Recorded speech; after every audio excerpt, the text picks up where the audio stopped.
Welcome to GitOps the Planet.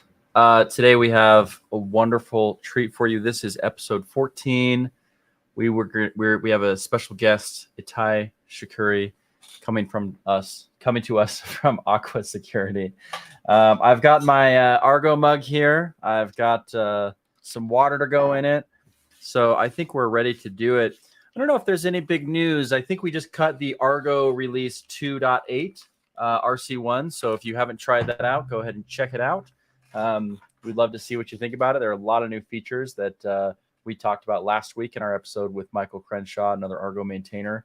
If you don't know me, my name is Dan Garfield. I'm the co-founder and chief open source officer of a wonderful company called CodeFresh. If you haven't tried our CI/CD pipelines, go check them out. If you haven't tried our GitOps, our Argo enterprise versions that we have, go check those out. And of course, if you haven't done our GitOps certification, it is excellent. Go to learning.codefresh.io to check that out.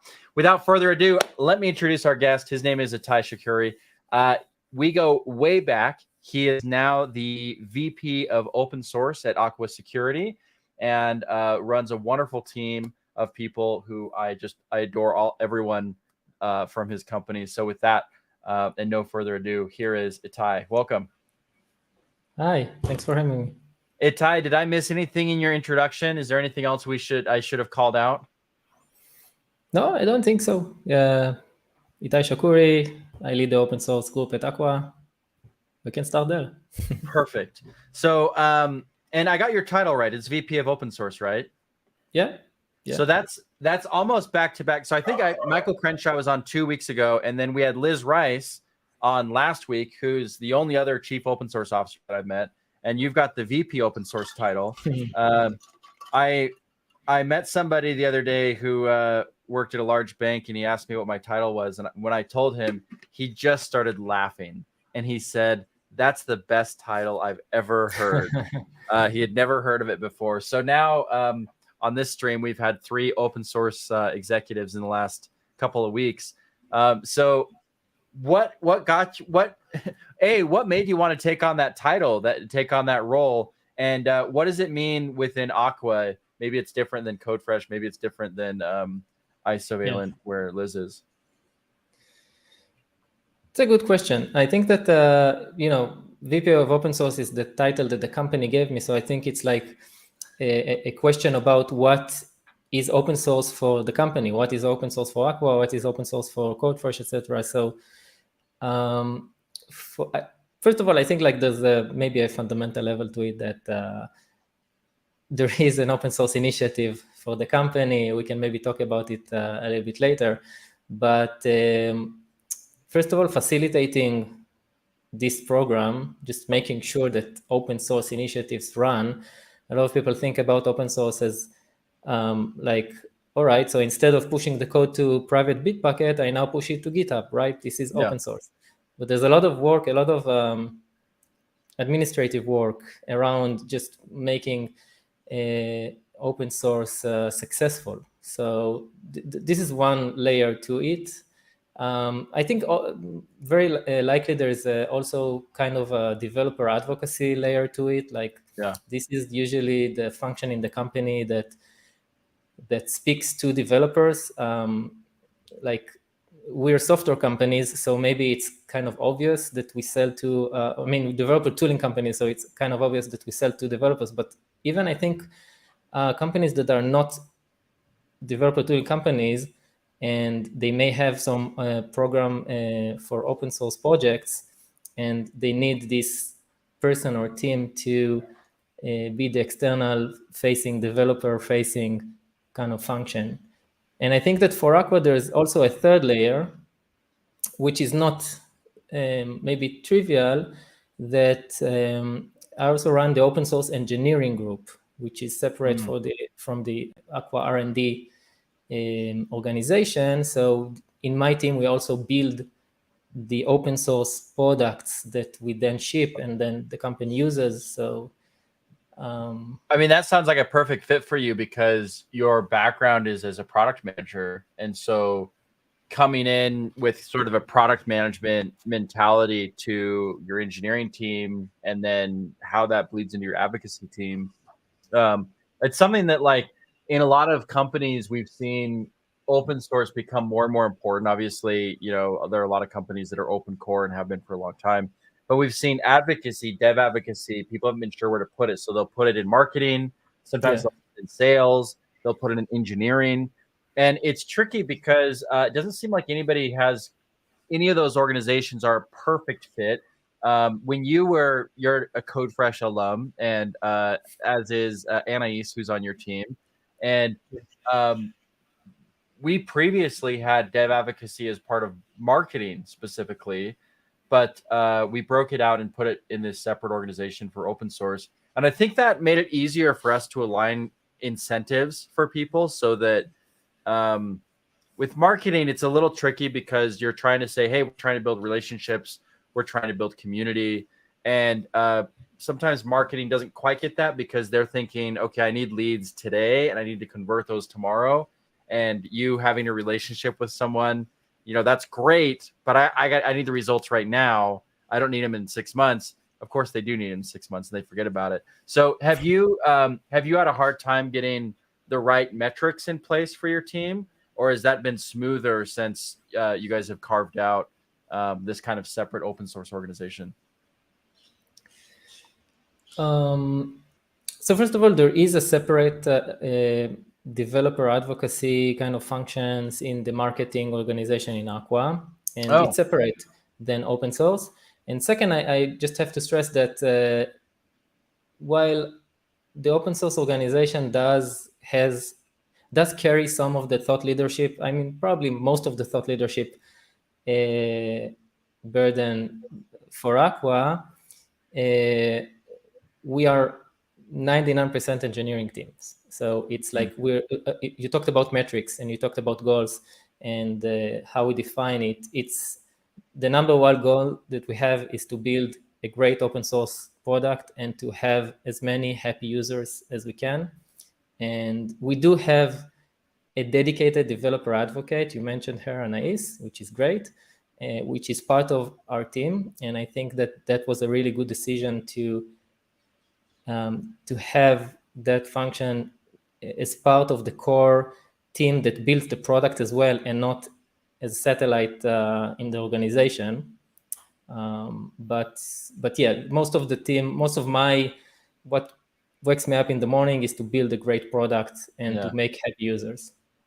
Yeah, so let's go over to Trevi for a second because so my first exposure to Aqua security was probably at KubeCon, and I remember we built an integration for CodeFresh, so you had a CI/CD step that was just Aqua run security scan, and I think Aqua had kind of a model where it was like you could run security scans for free, but you got reporting tools and things like that in the enterprise version that you would pay for, and later on, Anais showed up and she said, "Hey, you got to use Trivi. Trivi's this open source security scanning tool." So we did a stream with her, last year I think, where we actually set up a Trivi scan and a CI/CD pipeline, showed how we could run the security scans.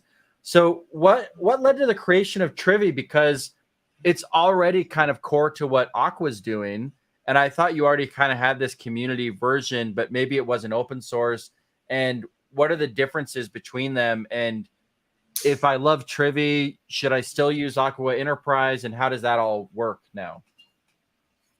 Yeah, so first of all, just a quick introduction. We built in high level, two open source products, two big ones. Trivi, which is a security scanner, and Tracy, which is a runtime security tool. These are the two big products that we build in my team.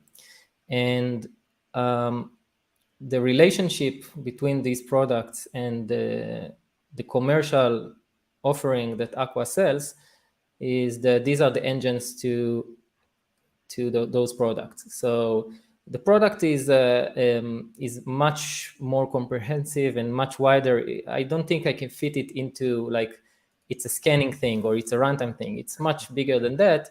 But these two engines fuel some of those features in the product. Now, I think like also to address something you said, if you had prior experience, I think it's long enough that Trivi has been around that people have forgotten what was before that. But maybe unlike other open source, open core companies that you know about, Aqua didn't start this way. Aqua didn't start with an open source project and then expanded it into a commercial offering. Actually, it was the other way around. Aqua started just like any other normal company. They build a product, they sold it, they succeeded, it grew, the company succeeded, and somewhere along the way, we discovered open source. The company discovered open source before I was there, actually. And then we did a bunch of open source projects to solve very specific pain points that the industry back then had. And it was tremendously successful. It was really, really great. Projects like Cube Hunter and KubeBench and Trivy in its early days and things like that, which really picked up. And then kind of in hindsight, we tried to accelerate that motion. And when I joined, my mission was to build this as a core part of the company, as a strategic part of the company around open source. So Trivy is essentially the core engine for any Aqua security scanning stuff. Yes, today it is. Yeah.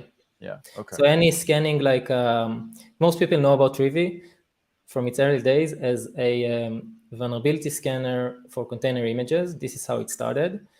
But today we took these, not today, like since a while ago, we took these two dimensions and expanded them. So it's not just vulnerabilities that we find, and it's not just in container images. So for example, in addition to vulnerabilities, we can find common misconfigurations in Kubernetes YAMLs, Terraform files, Cloud Formations, Docker files, etc. We can find leaked secrets that you may have forgotten in the code. We can do license analysis in Trivy. We can do a bunch of things in addition to licenses. And also, it's not just in container images. We can scan just code repositories. We can really scan any binaries that are associated, right? Binaries. We can scan clusters. We can scan cloud accounts. So it's basically, if it's scanning something for security, it's in scope for Trivy.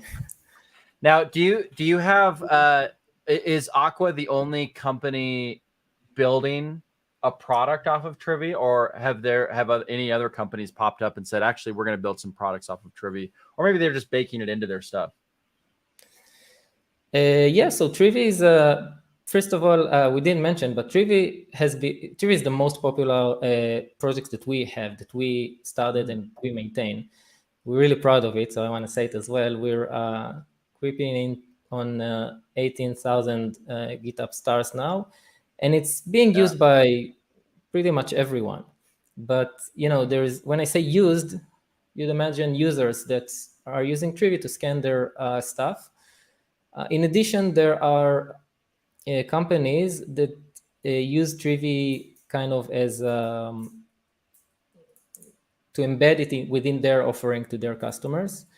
There are a few examples. I'm trying to be careful with my words, like to pick the ones that will not get me in trouble. But GitLab has come out with a press release with us about this.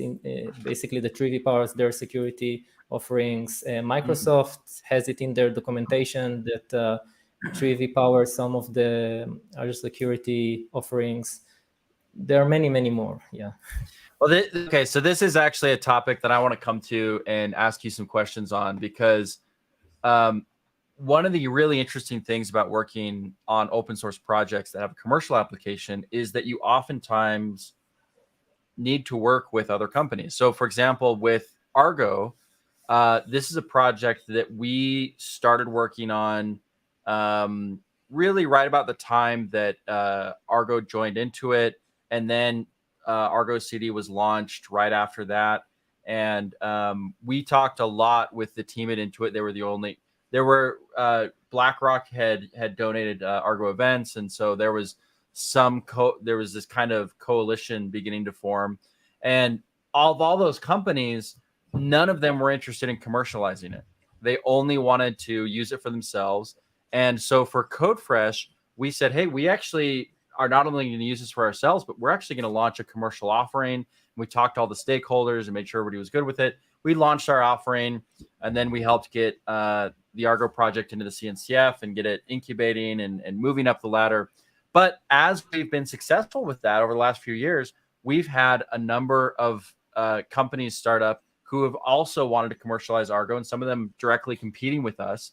And so, now we're in a situation where we're maintaining this project, but of course we're working with our competitors directly to maintain this project. And so I meet regularly with the people that, we might be competing in specific deals on, and we coordinate on the project. So I wanted to ask you about that. Have you had any challenges coordinating with other companies, or maybe it's too inside baseball and you don't want to share that sausage being made at this point? No, I can share. I think that first of all, I don't think it's a good comparison between Trivi and Argo, because Argo is a CNCF project. Basically, it belongs to no company. It belongs to the CNCF. Mm-hmm. And it is that way in order to facilitate collaboration with other companies, or to allow anyone who wants to commercialize Argo to be able to do it. This is the reason maybe to be in a foundation. Trivi is not in a foundation. It's an open source project for sure, and we do have a lot of collaborators helping us with Trivi, but we are very clear about the fact that we own Trivi, we commercialize Trivi, and we would like to keep doing that. Now, we do, because Trivi is so popular, and because it's open source, and I cannot block anyone from commercializing it, we do get contributions and discussions from the community all the time, including on competitors. And I think that's one of the great things about open source, because otherwise it would never have happened. It would never have happened that we would be in the same chat even as a competitor of ours. But in this case, not only does it happen, they use Trivi for their needs, and they find something that they want, so they just send a pull request, and we just get a pull request. Sometimes we can identify, oh, this is from that company. That's nice. Sometimes we don't know, and we don't care. It's just community. That's the magic. Yeah, I think oftentimes it works as an advantage where you have these multiple stakeholders and there's enough kind of pull to keep the project from going off in crazy directions. I'm curious about why Trivi made the decision not to become a CNCF project. And we don't have to talk about that if you're not comfortable with it. If at any point I ask you a question you're uncomfortable with, give me one of these and I'll just say, we'll move on to something else. And it is something that I've talked with a lot of open source people who want to do open source projects, and they have a lot of debate about whether or not they should put it in a foundation or do as you've done and keep it in Aqua. You can always donate it, but you can't undonate it. Yeah. Well, if someone asked me that, I would ask them, first of all, what is their intentions with open source? Why do they have an open source project, and what's their goal?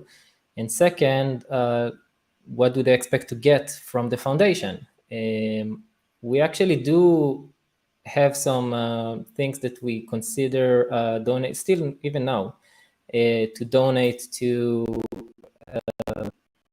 this or another foundation, but like it's when we know what's the value that we'll get out of it, and we know what the foundation will get out of it. In this case, I think the Trivi is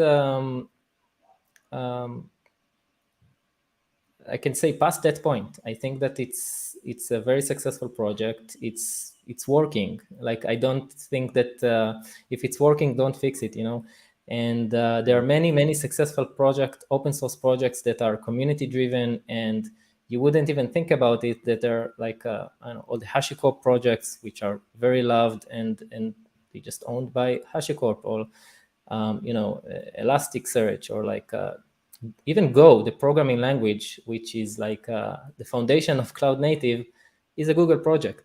So I think that like you need to know what you're doing. You need to be very intentional about it. And we actually do have projects that we are in the process of donating, maybe. When we know how it will work out. Yeah, I think the main thing that has been helpful within Argo has been governance stuff, because you want to have, we essentially kind of have a little bit of a referee with many stakeholders. In this case, Aqua is just performing that function. And, I think for your project, it makes more sense. And I don't know that, I think that there's an argument sometimes that people make that, if you don't put it in the CNCF, companies won't trust it enough to use it because they won't know that it has this governance and kind of longevity. I'm not sure that's true, though. I mean, I look at Trivi's success, and I don't think that's hampered Trivi at all. It seems like, hey, this is a successful project. Obviously, the incentives are well aligned for Aqua to continue to maintain it. And that's maybe the hardest thing to get right with open source is aligning the incentives properly. And so I don't think that there's been any hesitation from companies to use it just because it's not in the CNCF. Have you heard that from anybody? Have you had anybody pressure you and say, we actually really want you to donate this or something like that? No, not from users. I think that most users don't really care. I don't know if it's too blunt, but like, we're in the business of open source, so we know what's happening, we know who's what, we know all the gossip. I think sometimes when I speak to ordinary, DevOps engineer, security engineer, developers, whoever is the target audience of that, they're just looking for a solution to their problem. Yeah. And if they can use that solution, that works. Like, sometimes, even I don't want to use name, but I've seen people conflate free commercial products with open source products, and they tell us, "Oh, how do you compare to that other company?" And I say, "Well, first of all, that other service that you're using for free is not open source. It's free. You're using it. It solves your problem. Gmail is free. It's not open source." Yeah, exactly. Or even if, I don't know, some component of it is, they have a GitHub repo, but it's not like the source, the secret sauce is there in GitHub in some cases. So it's just to prove the point that I think that a lot of users should not care, as long as they can use the product and it works for them and it solves the problem. Why not? I think Aqua has a similar model where to CodeFresh, where in CodeFresh we have the core components of our offering are open source, like Argo CD, but we do have our enterprise offering that is powered by these open source components, and you can take and use the open source components standalone. It's not just a library or something like that. I think Aqua is kind of in a similar boat. Yeah, also, I don't know, maybe this discussion, if someone is hearing it and they don't have the background, I just want to make it clear. You can use Trivi and Tracy and all of our open source stuff right now for free. It's not just free, it's also open source. It's actually licensed in the most permissive license that you could find. So yeah, you can do that. And you mentioned like the fact that we have a product built around it. So yeah, obviously, like Aqua sells a very successful product, which is adding a lot of more value and solving a lot more pain for our customers in a commercial setting. Yeah. So I shared a little bit of the story of kind of how Argo started, and we made the choice to have it be a CNCF project and this governance and things like that. Turning to the community side, I was wondering if I could have you share the story, and I was going to ask specifically for Trivi, but when that was launched, right now you're at 18,000 stars. It's a very popular product. GitLab is using it. All these companies are using it internally, and there are some people baking it into their commercial offering. What do you think? Could you maybe share that story of how Trivi was launched and what made it successful from a community standpoint? Because I swear I could put gold in a GitHub repo and just put it up on GitHub and no one would notice it, right? So what made that launch successful, and can you share that story? Mhm. So fun fact that many people don't know is that Trivi was started actually outside of Aqua. It was started by a nice Japanese gentleman called Teppei that wanted to just create a better alternative to Claire. Claire was back then the popular open source vulnerability scanner. And if you wanted an open source scanner, you used Claire. Um, it was a little bit more cumbersome, I think, that what he had in mind. And Tepe created Trivi. And it was just a very intuitive and simple and, kind of like it just works vulnerability scanner for container images. And Aqua is in the business of vulnerability scanning for container images as well. So we picked it up, and this was just in the, I told you about how we kind of rediscovered open source along the way. So we were just about in the right time, in the right place to get in touch with Tepe, and then Tepe joined us to continue working on Trivi and growing it to be what it is today. So, first of all, just I think it's a nice background story. I think that particularly in Trivi's case, the magic was in actually, no, it's not about open source. Now that I'm about to say it, and I was about to use a phrase that many people know, product market fit. It's not even about open source. Just anything that you launch. How do you make a launch successful? So it's just Tepe was in the right place, in the right time, with the right idea. The market was already on the vulnerability scanning trend. The existing solution was not good enough. It was the new kid in the block. It was better. It was good. It just worked. And when the Tepe joined Aqua, we gave him the resources to make it into something that can actually grow to the scale that powers a lot of the cloud native community.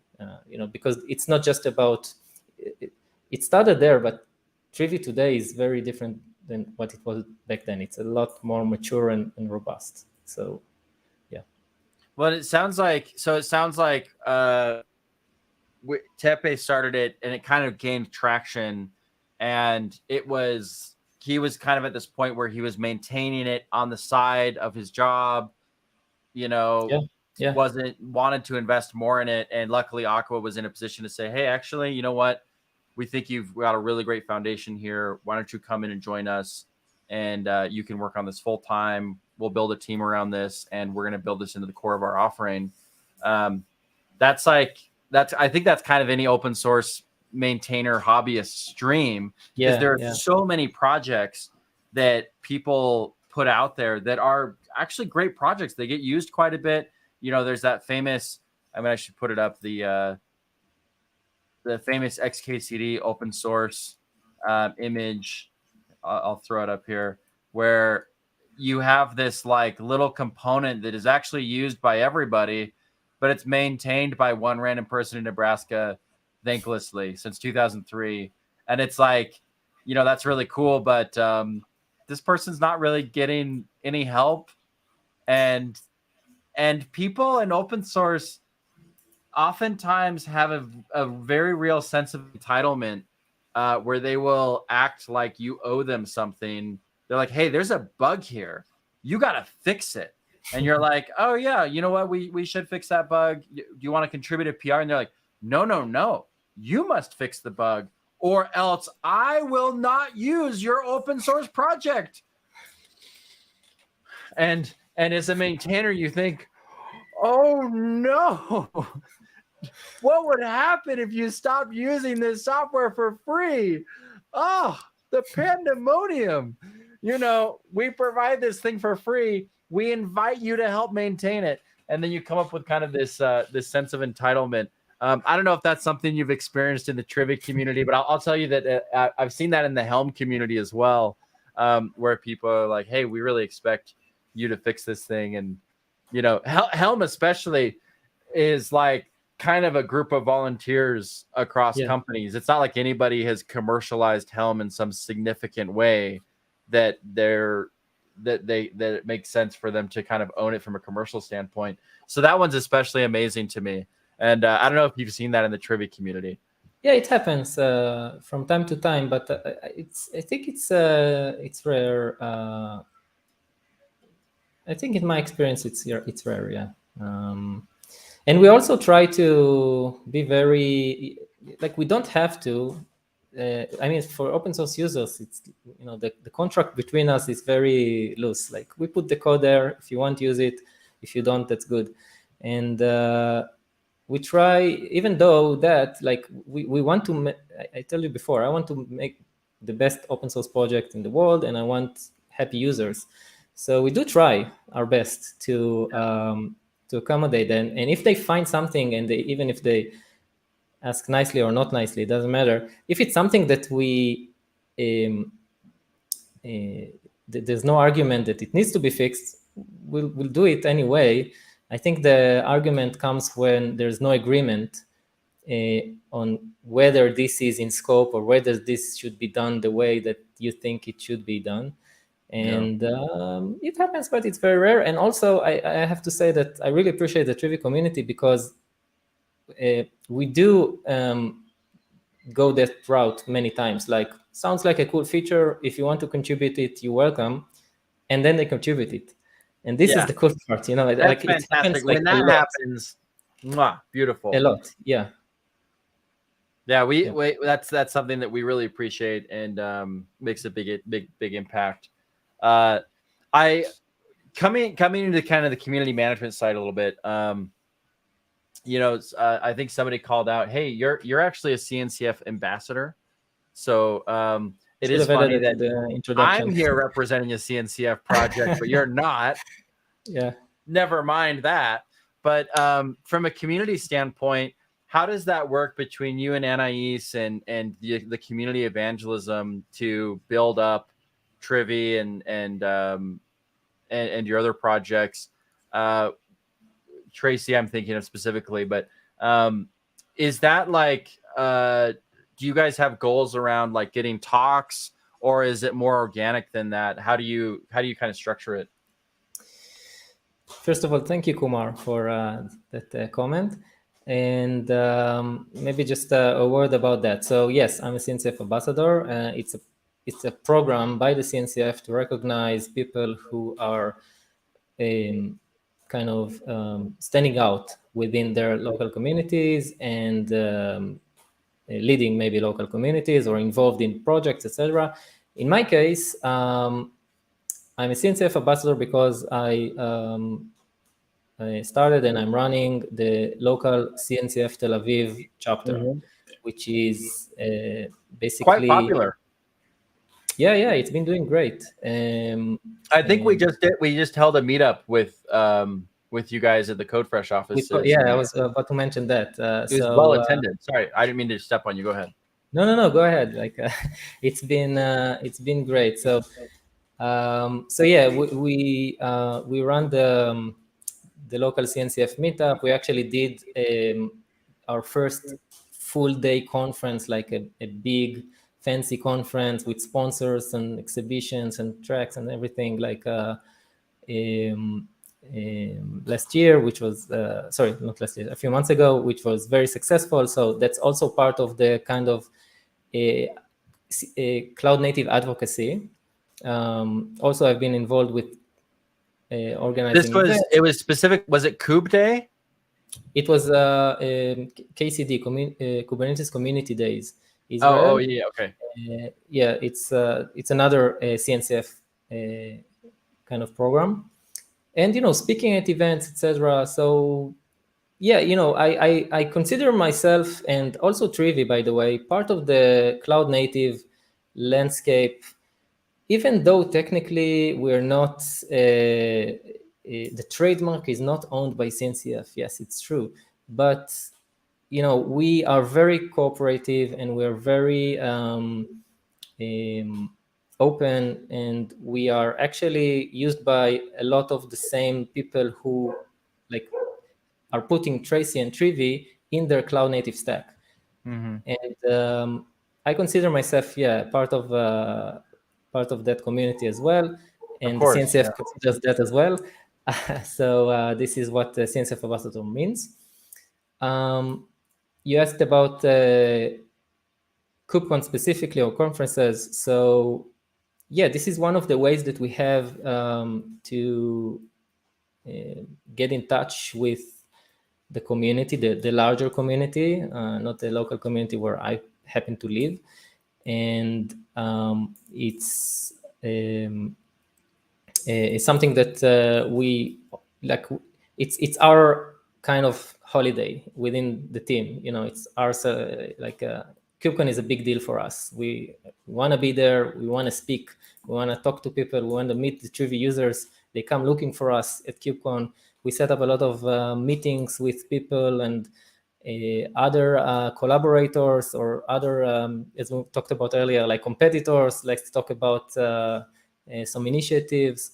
I also happen personally to help with the program committee for KubeCon. So I've been program committee member since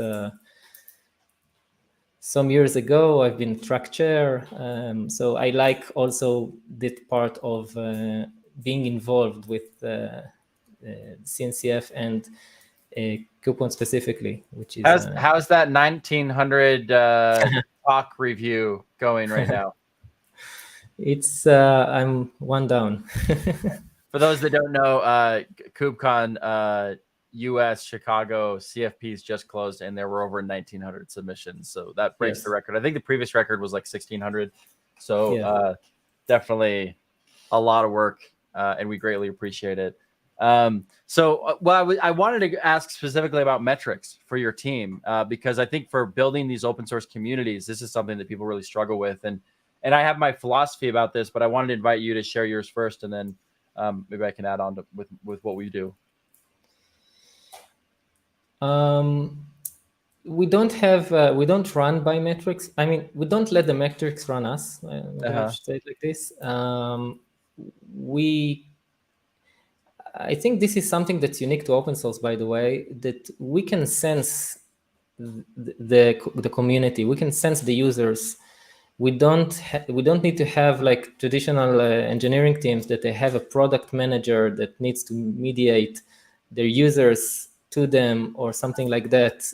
By the way, we don't have a product manager function within the open source team. We are there, and I'm opening my day every day in GitHub. I live in GitHub, and I talk to people, I communicate with people. So I just want to say that we don't have clear metrics. We know where we're going the right way or not. And for me, the number one goal is to just make the best open source product, to make sure that the users are happy. And we have also another goal, which is to make the open source products the best engines to Aqua's commercial products. This is another kind of secondary goal that we have in the team.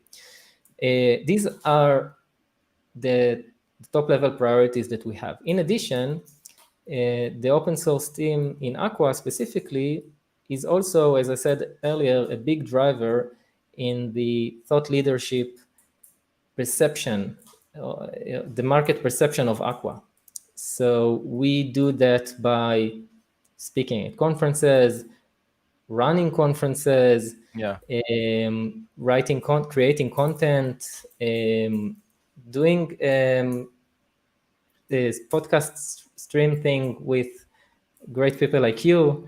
So it's one of the, we just live as a good open source citizens. We contribute to other open source projects when we can. This is how we do it. I think it's you said earlier about us, and I agree. And I think that for an engineer, it's also kind of a dream job. Most of them. Yeah, so like I definitely don't want to over metric, and when it in your case, it's interesting because obviously there's a product focused role in building this product, making this open source project be useful, effectively dealing with the backlog, getting the engineers working on the right things, helping do reviews and all those kinds of things. So we do all those things as well, right? And there is a role in dev advocacy that we've embraced, which is giving product feedback. So not just in our case, we have a separate product organization, and so we're talking to the community all the time. We're dealing with the GitHub issues, those kinds of things, and then we'll also come back to the product team and say, hey, here's some of the things we're seeing. Here's the values that are working, and the product team will come to us and say, hey, we want to maybe build something like this, and we'll have a feedback cycle there. So that's kind of an important community aspect of the dev advocacy function that we have. But from a metric standpoint, what we've done is in order to justify the cost of what we're doing, because this is something that comes up, even though we're not part of marketing, hey, we're not part of sales, we're not part of engineering, we operate independently. But at the end of the day, we still need to justify to our board, the salaries of these people and the investments that we make and those kinds of things. And so what we try to do, and you can talk to Anais later, and she can tell you all the ways in which I screwed up, helping put this stuff in place. But what we try to do is we basically have a metric where we look at kind of audience. Hey, how are you building the audience? So if you do a stream, did 50 people watch it? Did 200 people watch it? Let's kind of track that over time and make sure that if something works better, it can stand out to us and we can say, hey, let's do more of that kind of thing. But we also look at activities. So like when people engage with different parts, like they download a talk, or maybe they download a book that we wrote, or they engage with the certification or that kind of thing. We'll also look at kind of influence later on. So if people end up buying a CodeFresh Enterprise license, hey, had they engaged with some of our stuff in the past? And that's a way that it makes it easier for us to tell the board and the investors, hey, yeah, this program makes sense. It's helping us grow. It's helping us be more effective.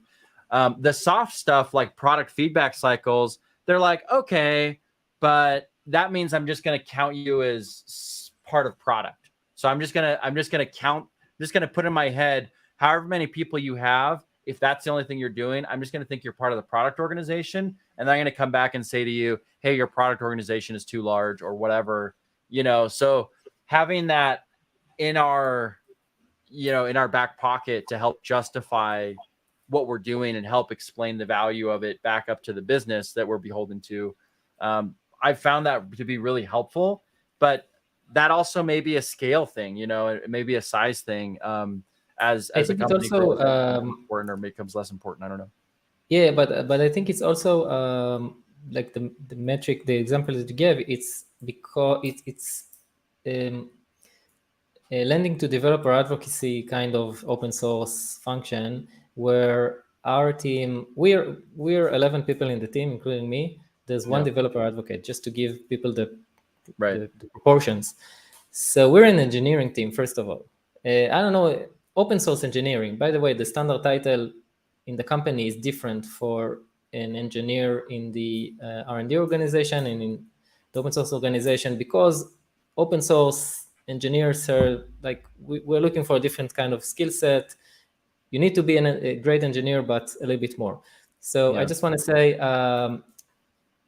that we do care about our impact and about our success and about that. It's not necessarily in the sense of measuring the content that we create or these kind of things. It's about the product that we create. We want to be leading the respective categories that we are in. We want to be the best solution for these kind of categories. For example, I don't know, Tracy is a runtime security solution using eBPF. We want to do the best product using, if you're looking for an eBPF-based tracing and security tool, I know you can choose something else, but we want to make sure that We want Tracy Tracy to was be the not. best one. Yeah. Yeah. So that's one thing. We do I have mean, some.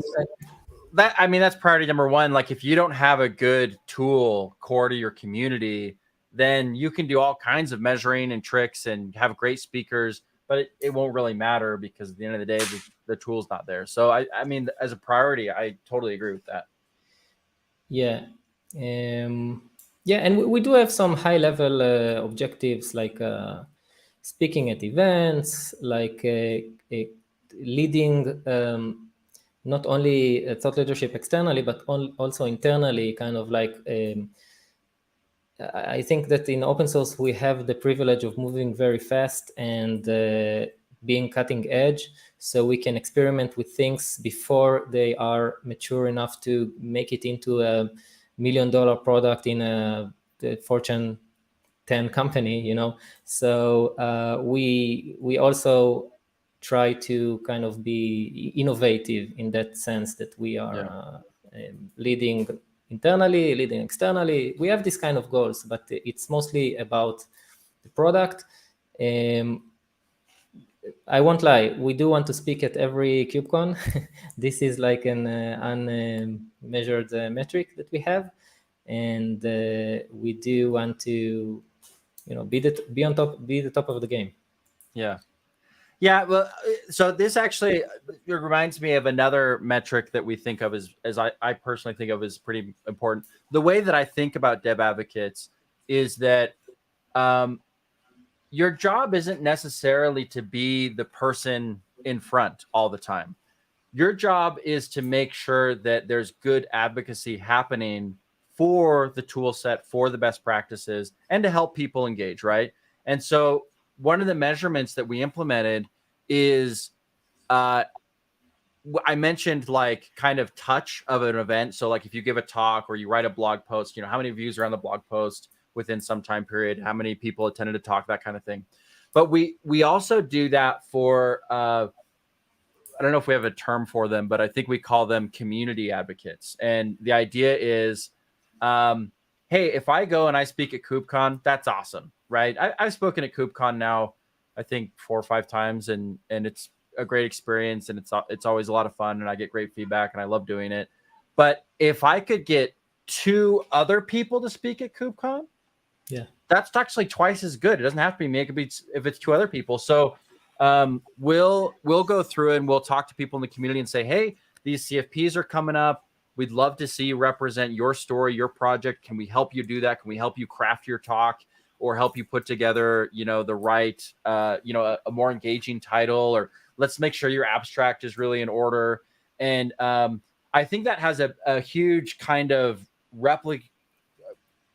amplifying benefit to the community because, one, for a dev advocate, now they're helping 10 people give talks.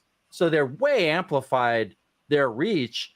But also for the community, the quality of the talks that come out of the conferences, the quality of the blog posts that come out, they're better because they had extra help, editing and tightening these things up, making sure that story was great. And so the conferences that they go to actually end up being higher quality. And so it just really benefits everybody. Plus, all these community advocates now get to be out front. Now they get to tell their story. And now all of a sudden their career, gets a boost because maybe people who maybe their managers and stuff weren't aware of how important, how impactful what they were doing was. But by helping them tell that story, now they get a boost in their career too. So it's like, helping you, helping them, helping the community, and it's amplifying and it's resonating, and it suddenly, you have something that's really exciting going on. So that's one of the ways that we think about it. Totally agree.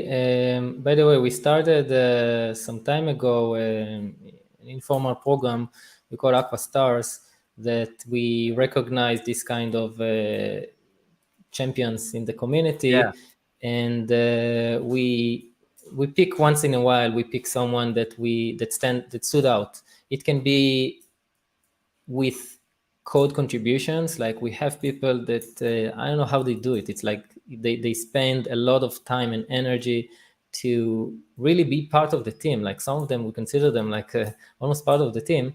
So we want to show them that we appreciate them. So we call them out, we send them something nice, etc.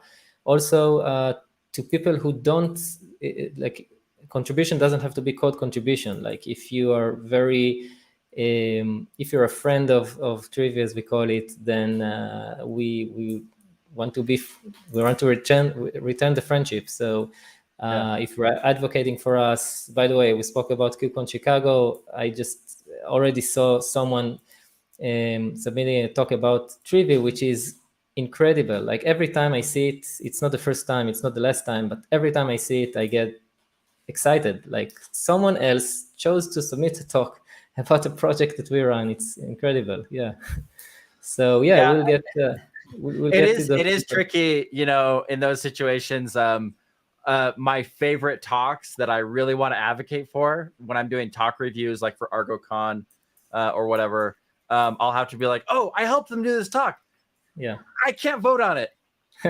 I recuse myself. I'll let you guys look at it. But I know their story. It's really good. But you know, that is kind of a funny little artifact, you know, when you're working on these kinds of things, you're trying to help people get talks, but you can't judge the talks that you, you know, you have to be fair in that way. So, but yeah, I think your point about that kind of satisfaction, that joy, I agree that it is kind of a dream job for people that are passionate about software, because you do get to just help people implement this stuff. You get to help people, you know, sing their stories, sing their successes, and then you get to work on these projects where, you know, my kids don't really understand what I do, but they know which games use the software that I helped build. All you right. know, so they'll tell their friends like, oh, my dad like helped with that game, and I'm like, kind of, you know.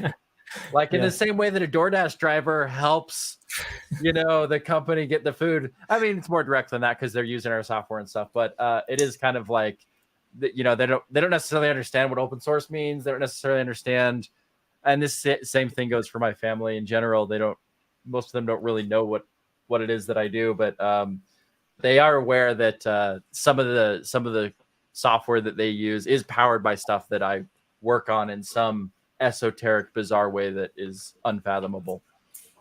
Yeah, it's very satisfying job. By the way, we also ended up hiring some of the people who started as contributors. So like, Oh yeah, we call those like success stories, that people who just started out of pure passion, contributing to a project, and they liked it, we liked it, and now they work with us full time. So yeah, hiring open source contributors is such a good idea, because you're taking people who are passionate without compensation and then giving them compensation, and suddenly they're like, you mean I can pursue my passion full time? I love this, you know. And oftentimes I find that they're a lot more productive than engineers that you just sort of harangue into working on a project. You know, maybe they weren't passionate about it, but the ones that are passionate about it, they get a lot more done. And also the hiring interview is so fun. It's like we're past that point, you know, like we know you're good, like let's just get to know each other and sign the contract. Yeah. It's like, well, in most jobs, I saw a tweet yesterday that said something like, taking a new job is one of the craziest things that we do, because you're saying, I'm going to dramatically change my life, right? I'm going to have this new environment. I'm going to have different priorities every day. Most of my time, I mean, 8 hours a day is going to be focused on this. And I have maybe 10% an idea of what this job is going to be. But with open source, if they're already working on the project and you're saying, hey, we want you to work on it full time, you actually have, you know, 80% visibility. And the other 20% is getting to know the people. And that's what the interview is for, rather than, hey, I know what your work is. You know, I've done code reviews on you a million times. You know, I'm already ready to hire you from that perspective. Let's just make sure that, you know, we can get along and we have the right priorities, and, you know, you're going to enjoy the culture of what we're doing and that kind of thing. Yeah. Another level to this is the ability to work on like I don't know, kind of industry level initiatives. Like when we do something in open source, we always try to find the most generic, open, standard-based approach to do something, and oftentimes we end up being involved with the standard body to make sure that it works. And that's also a very unique part of an open source engineer's job, which is to get to define the spec, to get to write the upstream thing. This is personally, I think this is one of the best parts of open source engineering as well. Oh yeah, I mean it's interesting. We're working. I've been working right now with Andrew Block, who we'll have on the show at some point, and I think I might have gotten it scheduled. But he's a Red Hat engineer, and he's a Helm maintainer, and we've been working on getting some updates into Argo to change OCI support directly in Argo, so that you can do like OCI packages as a source of truth and some things like that. Yeah, that's something where if I was just an end user, I might not have the time to pursue that. But if we get that project done, and I actually think we will get that done, that's like a pretty major feature that is coordinating between multiple open source projects, where you suddenly unlock functionality that tens of thousands of people can use the next day, and they're really excited about, and they're going to really appreciate, and it's going to make their pipelines more secure. So it is, very gratifying, and definitely a good reason for engineers to get into open source work in general, just because that's not special because I'm at CodeFresh. Yeah. When you join those meetings, when you join those PRs, we don't really care what company you come from. We don't care about your, nobody's thinking about your specific background. You can just focus on working on the thing, working the problem, and you can have that impact and be recognized for your contribution.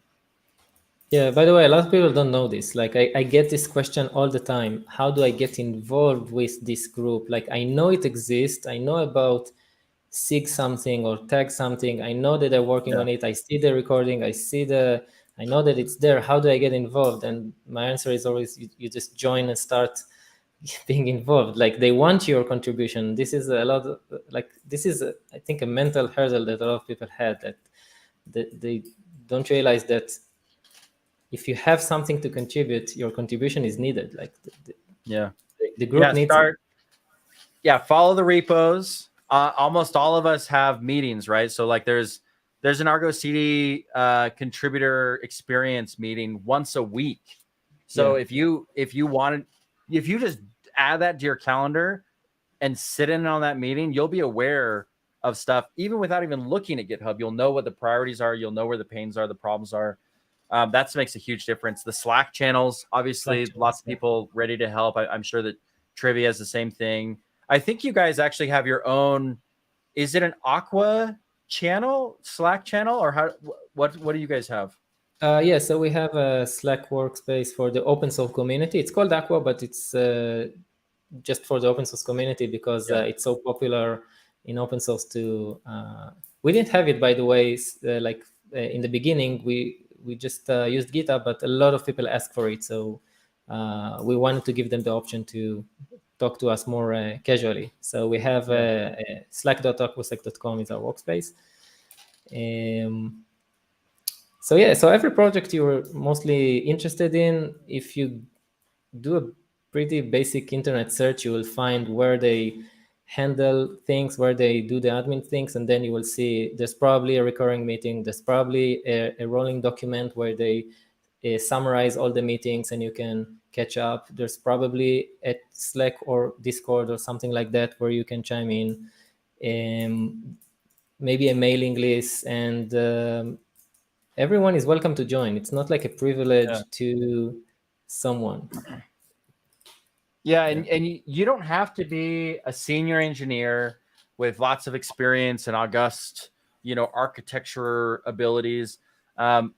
Just showing up and helping take notes, one day and then maybe doing some small reviews on things or getting active in these other SIGs.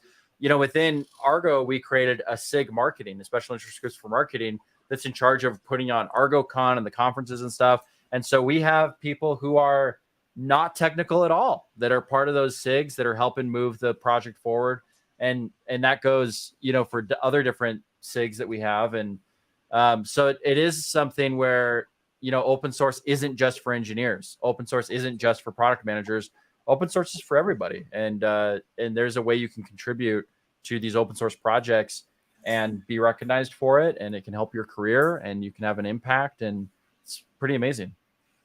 Yeah, by the way, another thing we ended up doing, like coincidentally, but I think it's another nice story, is mentoring people in the Trivia and Tracy community. In both of them, actually, we have really nice stories of people who, as you say, kind of slowly made themselves visible and gather the courage to ask, can you help me maybe get through this task? And we have I can think pops up 3-4 really, really nice stories of people who our engineers really help them become maintainers and really start contributing. It's fantastic. It's fantastic. It's really impressive. I'm really excited about what your team has done and how you guys have grown Trivi. And I haven't tried Tracy yet, but would love to check it out. And obviously, also a very popular project. And obviously, you have a great team. And I like to take. I think it's because you have so many former code freshers there between you and Anais. I think you guys probably bring all the fun to Aqua. Yeah, it's all the good people best by CodeFresh. Yeah, that's right. And obviously you guys are doing the meetups, and so if people haven't joined, if you're in Tel Aviv, obviously go check out the CNCF meetup that Itay hosts and is phenomenal. As we kind of round out this discussion, are there any topics you feel like we should have talked about that we didn't talk about? It's pretty open. I don't know. I don't think so. I didn't come too much prepared. So well, it's perfect. What about stuff coming up for you, your team, for Aqua? Should people be aware of any specific events? Obviously, you're busy reviewing CFPs, but aside from that. So I mentioned it before, we live by KubeCons. So we kind of try to have the cadence of announcing something interesting in every relevant conference. So we're cooking up interesting stuff for KubeCon as well, for both products. So I'm excited about that. I could share but it's it's going to be like a deep dive into something. Oh, excellent. So you're going to have something to announce at KubeCon is what you're saying. Yeah, definitely. Yeah, count on it. Phenomenal. So if you follow me or the Trivia or Tracy accounts on Twitter or something like that, yeah, you'll probably already know what it is if you follow us. Because it's open source and it's there. You can see us writing the code. You can see us discussing it. So it's not a secret. It's just we'll have it ready by KubeCon to announce. Awesome. Well, we're looking forward to that. And then obviously you can find Itay on Twitter at ItaySK. You can find Trivi on Twitter, I think at Trivi. Aqua Trivi, yeah. Aqua Trivi. And follow these two at least for all these updates. And if you're not familiar with Anais on Itay's team, you can find her at Erlich Anais, I think is the Twitter handle. Don't make it say it. Something like that. All right. All right. Search for Anais on Twitter, you'll find it. Sorry? No, I mean, if you search for Anais... I'll put it up because it's... I remember looking for it and sometimes spelling it wrong and not having it show up for me. So I'll throw it in the chat. You go. Yep. Follow Anais as well. She's very popular and very funny and clever. So Amazing definitely person. a win on that one. So Itay, we're going to say goodbye to you. Thank you again for joining and sharing your insights about building open source communities with me. Thank you, Dan. I had fun, and see you next time. Hey, we'll see you next time. All right, so we're going to close up. If you haven't done it yet, obviously, go do learning.codefresh.io to get your GitOps certification. You can do the GitOps Fundamentals course. You can do the GitOps at Scale course, or you can get them bundled. There is a very low fee for them. They are the most popular GitOps certification on the planet and the fastest growing.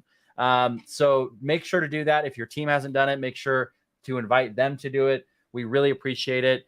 And then coming up next week, let me see who our guest is. I believe, sorry, I should have had this ready, but I was distracted by our conversation. Oh, next week is a goodie.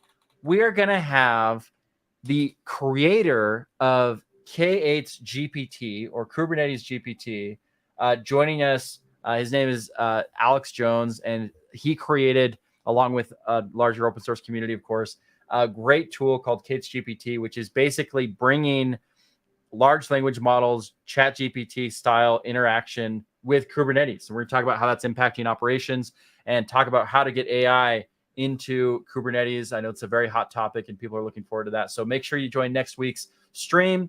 Of course, my name is Dan Garfield, coming to you from CodeFresh, and we're going to sign off on GitOps the Planet. Carry on, champions, and have a great week.